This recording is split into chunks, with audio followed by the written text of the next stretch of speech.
Chapter 41. Canst thou draw out Leviathan with an hook, or his tongue with a cord which thou lettest down? Canst thou put an hook into his nose, or bore his jaw through with a thorn?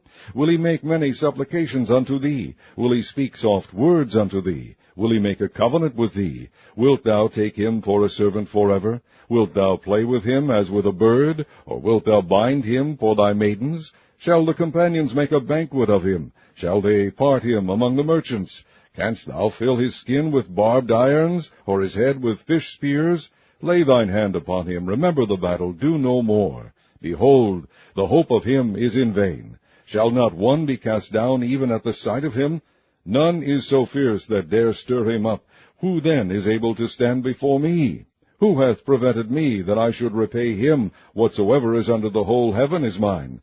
I will not conceal his parts, nor his power, nor his comely proportion. Who can discover the face of his garment? Or who can come to him with his double bridle? Who can open the doors of his face? His teeth are terrible round about. His scales are his pride, shut up together as with a closed seal. One is so near to another that no air can come between them.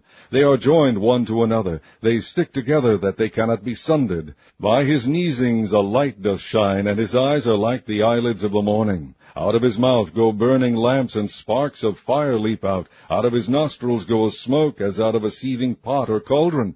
His breath kindleth coals, and a flame goeth out of his mouth. In his neck remaineth strength, and sorrow is turned into joy before him. The flakes of his flesh are joined together. They are firm in themselves, they cannot be moved. His heart is as firm as a stone, yea, as hard as a piece of the nether millstone. When he raiseth up himself, the mighty are afraid. By reason of breakings they purify themselves.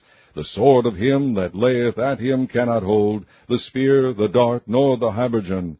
He esteemeth iron as straw, and brass as rotten wood. The arrow cannot make him flee. Slingstones are turned with him into stubble. Darts are counted as stubble. He laugheth at the shaking of a spear. Sharp stones are under him. He spreadeth sharp-pointed things upon the mire. He maketh the deep to boil like a pot. He maketh the sea like a pot of ointment. He maketh a path to shine after him. One would think the deep to be hoary. Upon earth there is not his like, who is made without fear. He beholdeth all high things. He is a king over all the children of pride.